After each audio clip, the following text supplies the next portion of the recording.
Thanks for joining us. This is our extended interview with Steve Fretzin, business development coach and host of the Be That Lawyer podcast. The first part of this video is from our GNGF Live, which happens every other Wednesday over on our Facebook page. The second part, here in this bonus extended interview, is where we dive into how Steve advises law firms to work hand in hand with marketing to drive business growth, and a few other topics we went into. If you already saw the live, I'll put the timestamp to the exclusive extended interview below. And of course, be sure to like this video and subscribe to our channel so you can follow along with our great conversations on legal marketing and the business side of running a law firm.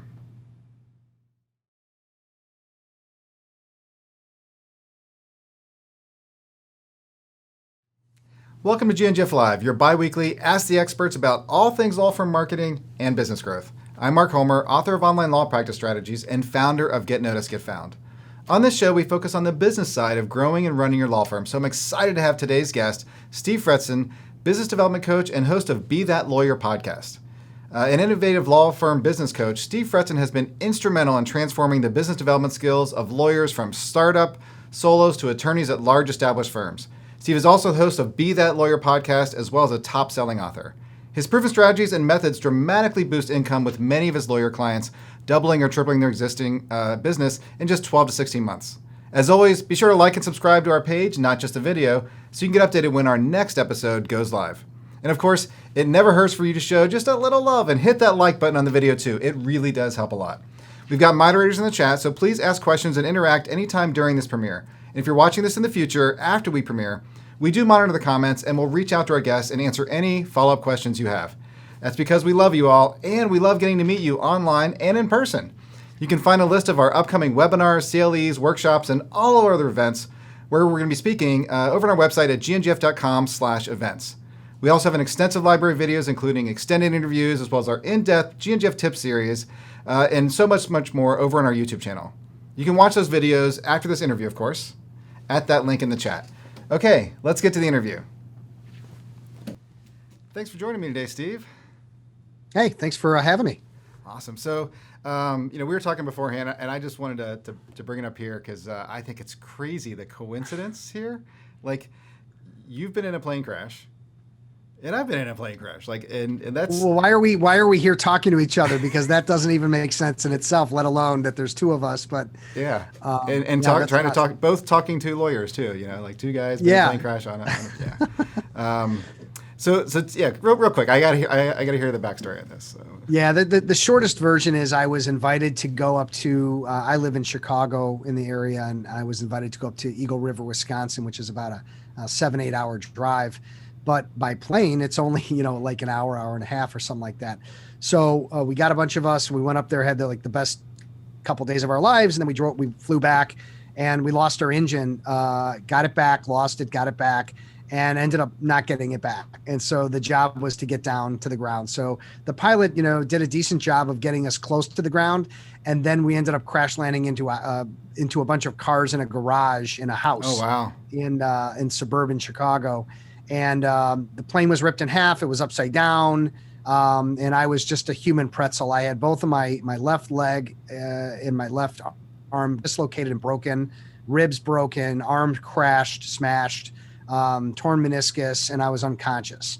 And my girlfriend was in the plane with me. She also had all of that and a broken back and a traumatic brain injury, Wow. which is the worst. Wow. So we all had different recoveries. No one died. And of course, the plane didn't blow up. Why didn't it blow up, Mark? Why didn't it? Because we ran out of gas.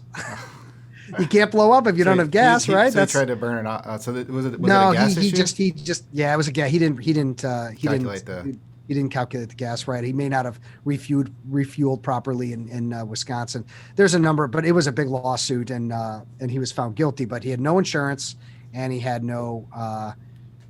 He just filed bankruptcy, and that was the end of it. Wow. So. Long and the short is, I was a guy in a wheelchair with no arms for a few months, and it was quite difficult. If you've never experienced, if you've lost one arm, you know how bad it is, like trying to shower or anything. But imagine not having either of your arms available. It's really, really bad. You're totally dependent on people, I guess, at that point. Oh, completely. And I've got some horror stories of like my sister having to give me a shower. Very uncomfortable, awkward, weird. And I don't think we've ever been the same.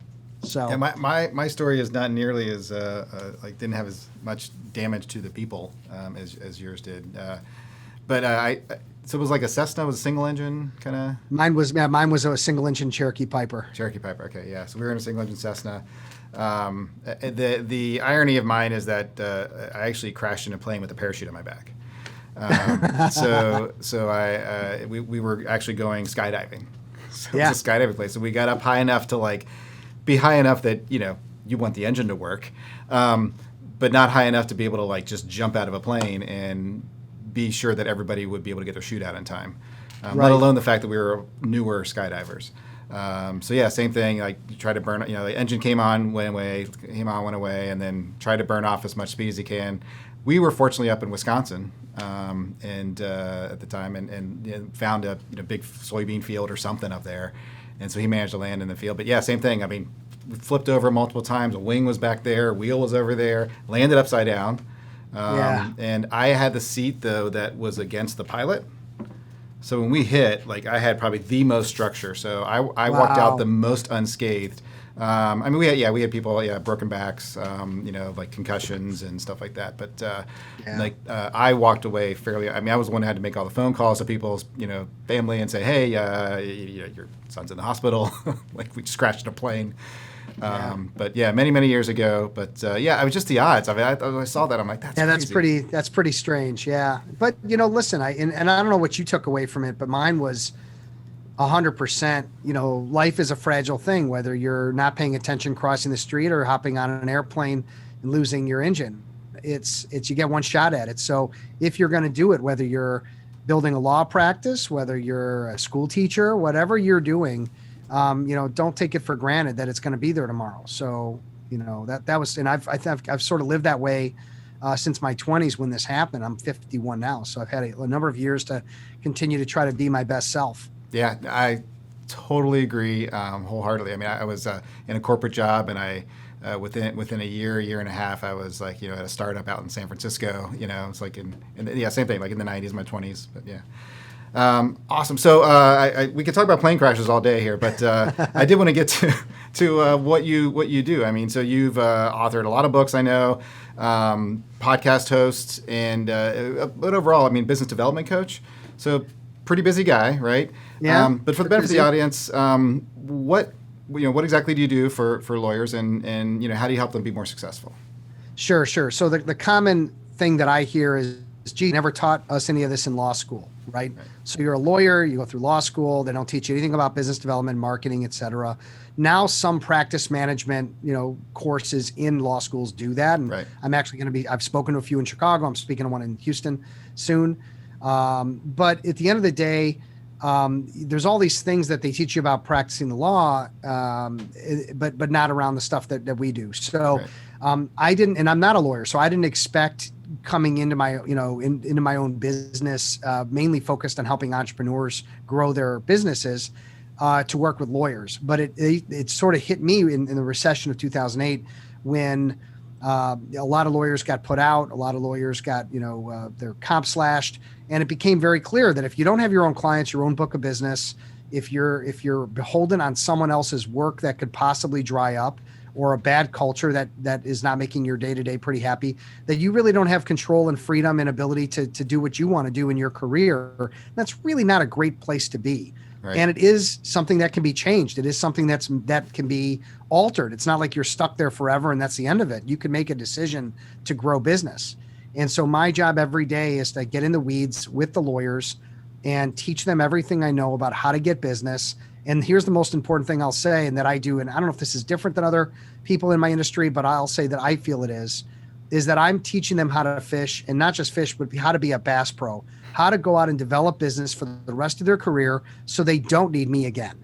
I'm like trying to get rid of clients, and I mean that in the nicest possible way. But who wants to work with a coach for 20 years, and learn the same thing? Or I have to believe it gets stale. I want to work with them for maybe 7-8 months, give them all those skills, coach them, build it up, and then send them on their way.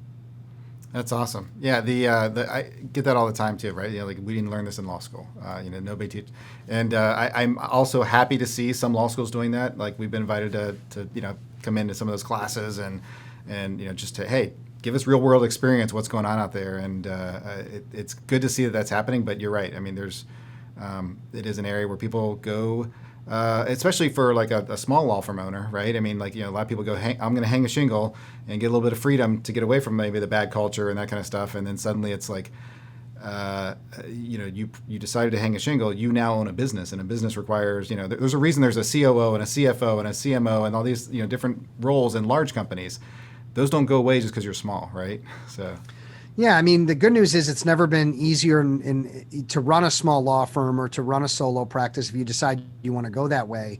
You don't need the overhead. There's software and automation for everything. There's technology that's super simple, but you still need to get clients, right? You still need to go out and build relationships and bring in business, or you're the brain surgeon with no one on the table. Right. So my job is to make sure that they're planned up. They've got an actionable plan. They're going to go out. They're going to get it. And then, and not make mistakes. I mean, you could spend 5 years figuring this stuff out, or you could read and work and do the right things up front and learn them from the beginning and not have to struggle.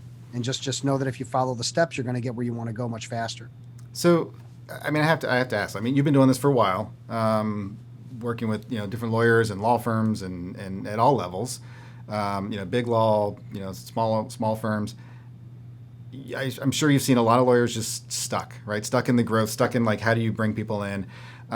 What are some of the areas, if you were to kind of like categorize, or they say, here's the ones I see the most, what are the areas where people are struggling the most, struggling to grow maybe their practice?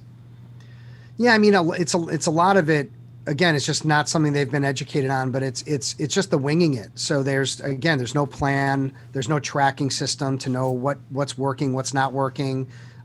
There's a lack of process as it relates to prospecting. So, Mark, you and I were talking about a few minutes ago before we got on live or whatever here that, if somebody gives you a referral and you go, that would be great. And then you call the referral, they don't respond. You call them again, they don't respond. And you're just kind of like, oh, well, that didn't work out. I thought that was going to be a really great piece of business.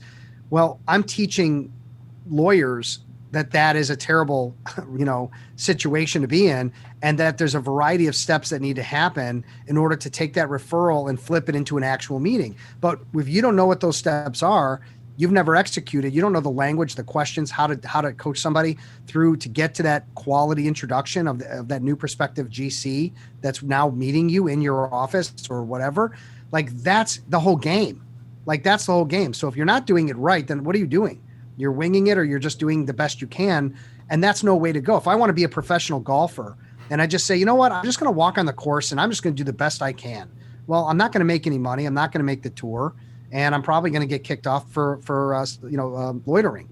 Okay. So lawyers, I'm not saying, everyone needs to hire a coach. That's certainly not the case. I mean, obviously there's lawyers that have figured out on it and that are doing it. But for the lawyers that are doing nothing or doing $1 million or $5 million, it doesn't really matter. There's always gaps. There's always things that can be figured out, that there's better ways of doing things. And that's where I come in, and that's where I help my clients. But there's all kinds of challenges, soup to nuts. Even here's one.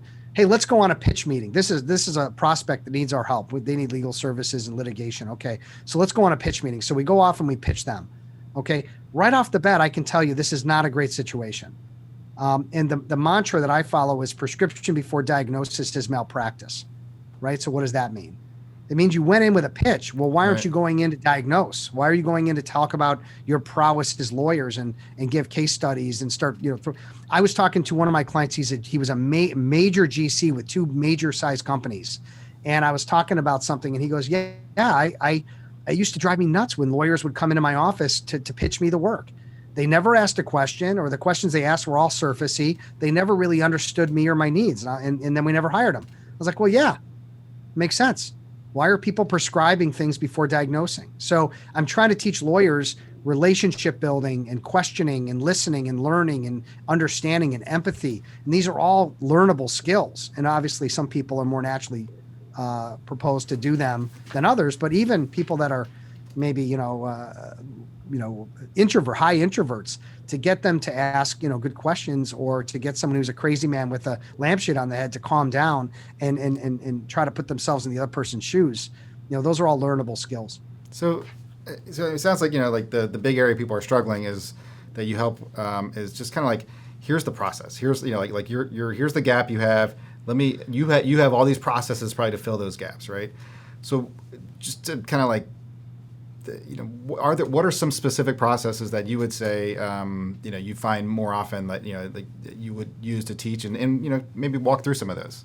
Yeah, I'll give you one real quick. So there are people that are spending their time networking, right? So I meet a lawyer at a networking event, Zoom networking event, whatever. Okay.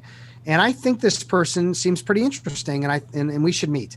So we meet and we have an hour and a half coffee, let's say, because we're post-COVID, right, at this point for some of us. So, or at least, vaccinated. So we meet for an hour and a half and we get to know each other pretty well. He's very passionate about his law practice and he spends about an hour telling me everything in the world about his law practice and how many cases he wins and why is he so great and all this stuff. And at the end of the meeting, I go, this is great. Really nice meeting you. All right, well, let's keep our eyes open for each other. See ya. Bye. And it's like that hour and a half never happened. Now, do I know more about that person? Could we potentially be friends? Yes. Okay. But if we're networking with a purpose to learn about each other so that we may be able to actually help each other, well, that was an absolute disaster on every level. Right. So an example of a process I teach is setting a networking agenda, and I don't even call it an agenda, for a meeting like this. So Mark, let's play it out. So let's say that you and I are meeting and we know that we can help each other out because we both know a ton of lawyers. Okay. This could be real too. So, we build relationship for 5 or 10 minutes and we talk about our plane crash. We've got some things in common. We both work in legal. Okay. And I'd say, Mark, we could probably sit here and, like you said, talk about plane crashes for the rest of the time. And there's a lot more to my story than I even shared with you. But listen, I know how valuable your time is and mine as well. And I thought just to make the best use of the rest of our time, would it be okay just to set up a little game plan? Yeah, that'd be great. Okay. So I know we had agreed on about 45 minutes and I know we've got about 35 left. And my thought was just to learn more about each other and just see if there's a fit. We may be able to, again, there might be opportunities to help each other out. What I was hoping to do, Mark, if you're open to it, is if you could spend about 15 minutes and just share more about your law practice, or your business, more about how you help people. And most importantly, who are you looking to meet? And then I can take about 15 minutes and do the same. So we have kind of equal talk time. Does that work for you? Are you okay with that? That'd be great.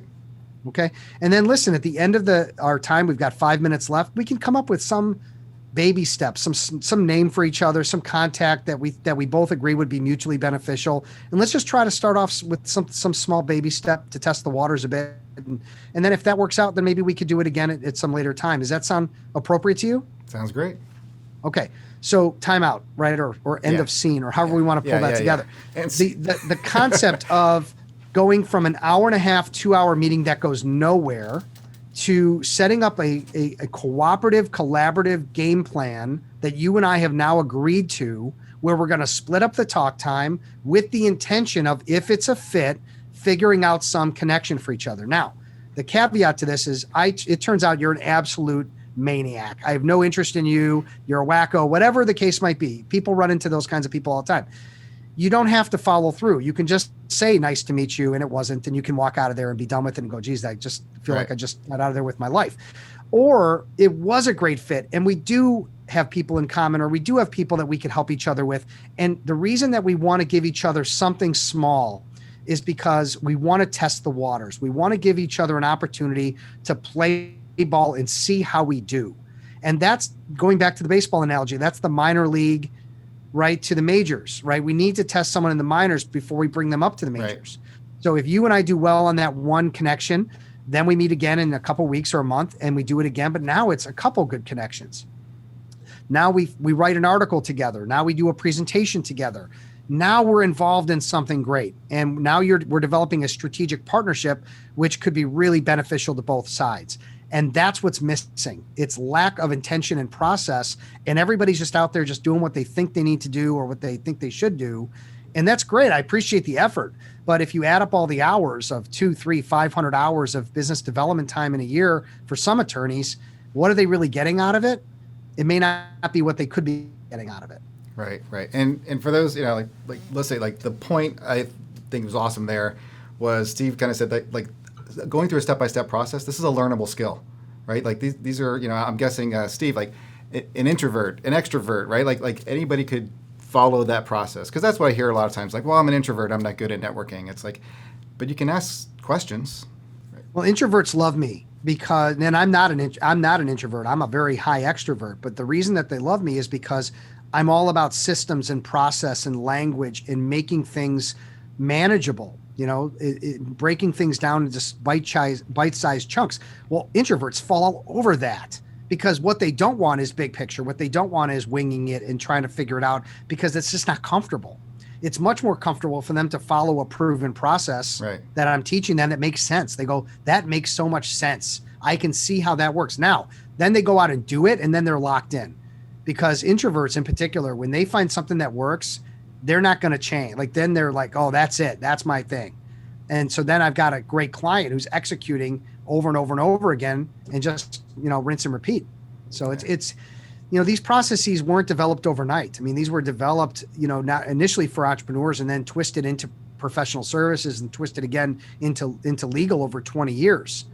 And the last 12 have been exclusively for lawyers. So all the things that I'm teaching, I mean, they're really, they've been taken in and used and tried and approved by, hundreds and hundreds of lawyers before the next client I get.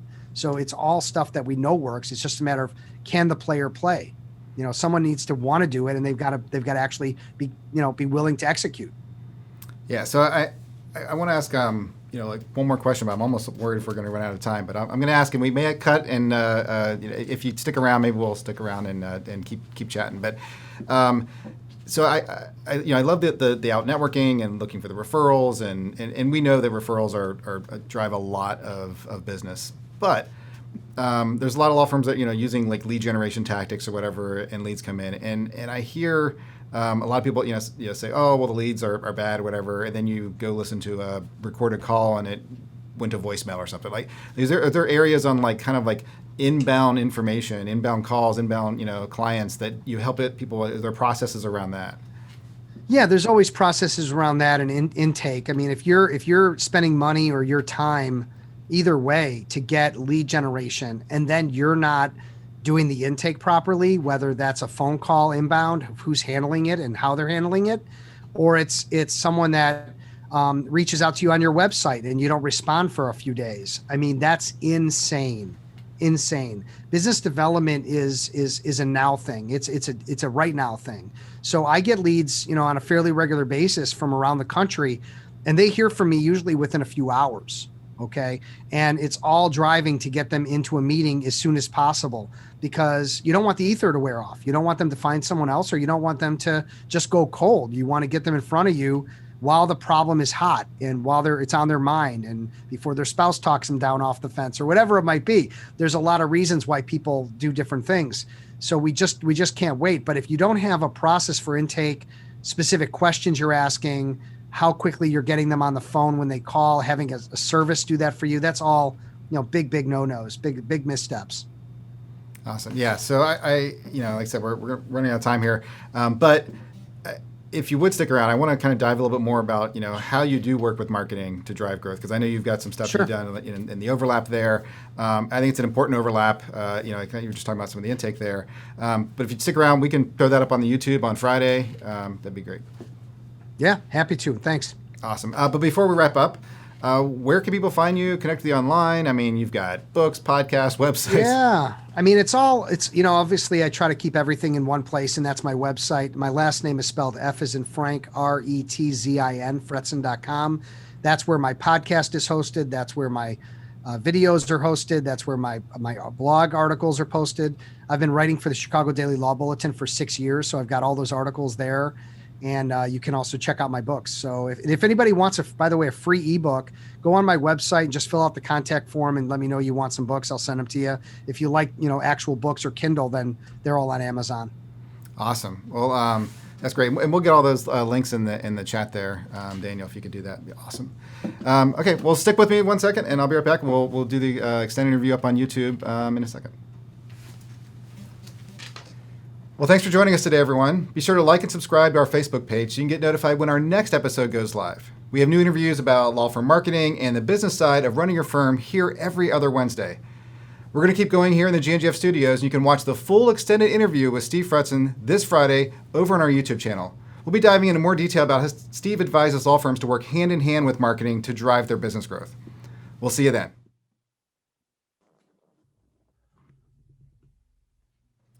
All right, Steve, thanks for sticking with me, man. Yeah, happy to be back.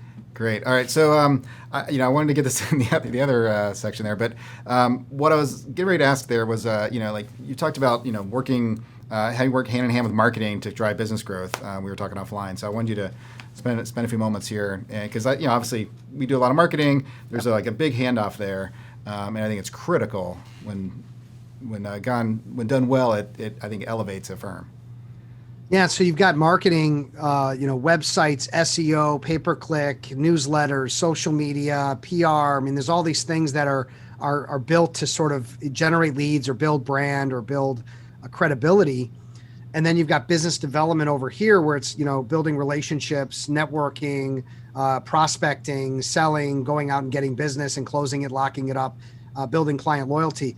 And they definitely over and intersect with each other. And, to have one with the other without the others, it's like, it's hard for me to eat a cheeseburger without French fries, right? You just got to have them together.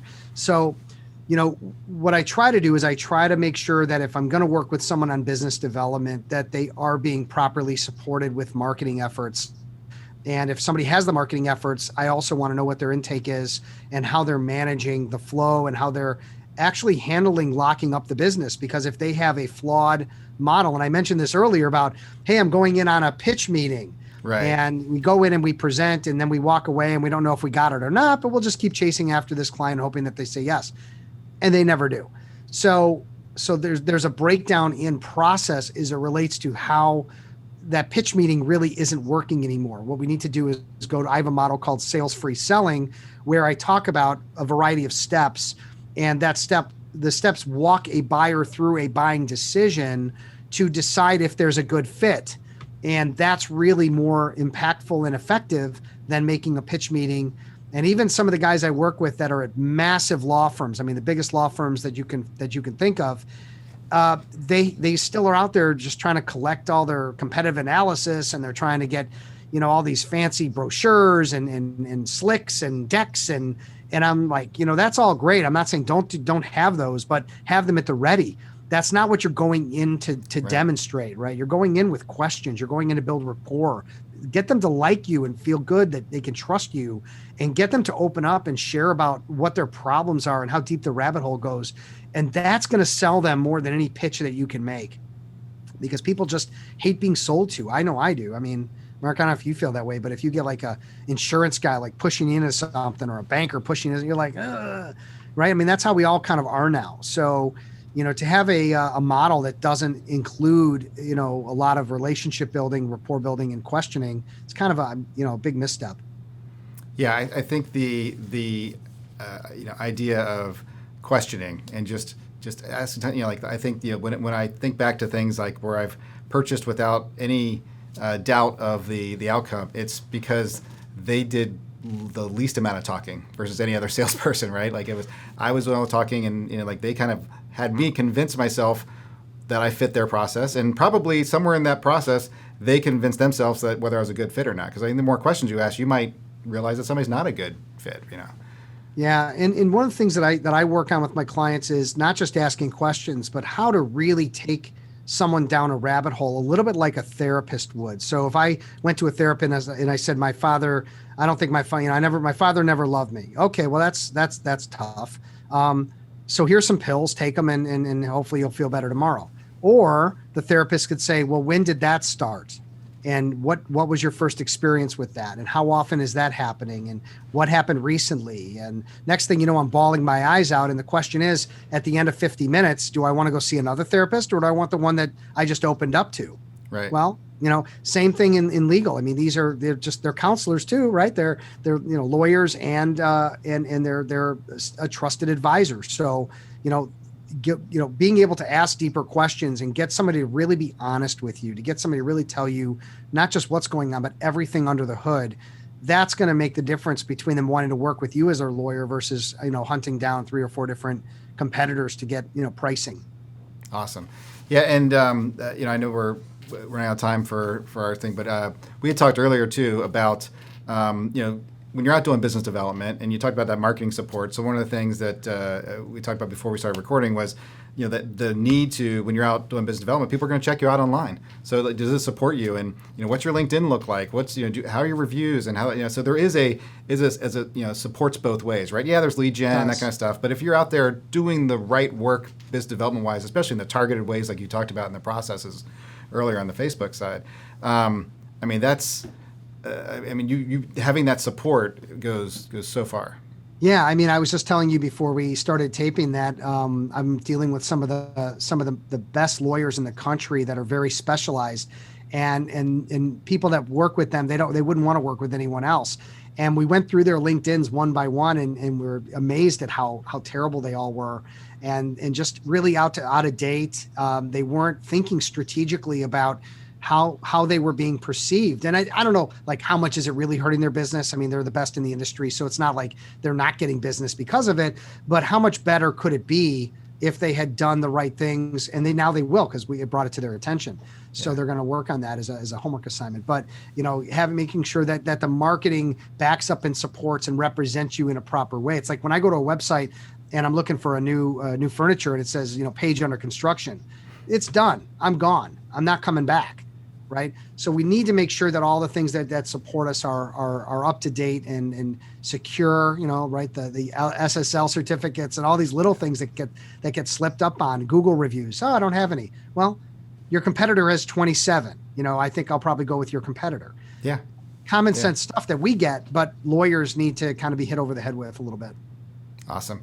Well, I know you're running out of time, and I appreciate you sticking around to get the last couple of questions I had there that we didn't have time for earlier. So, again, Steve, thanks for sticking with me, and man, it's a pleasure. And again, I'm still flabbergasted that we both were in a plane crash. Yeah, well, that's pretty rare, but let's we'll continue the chat offline too. Awesome. Thanks, Steve. All right, Mark. Take care.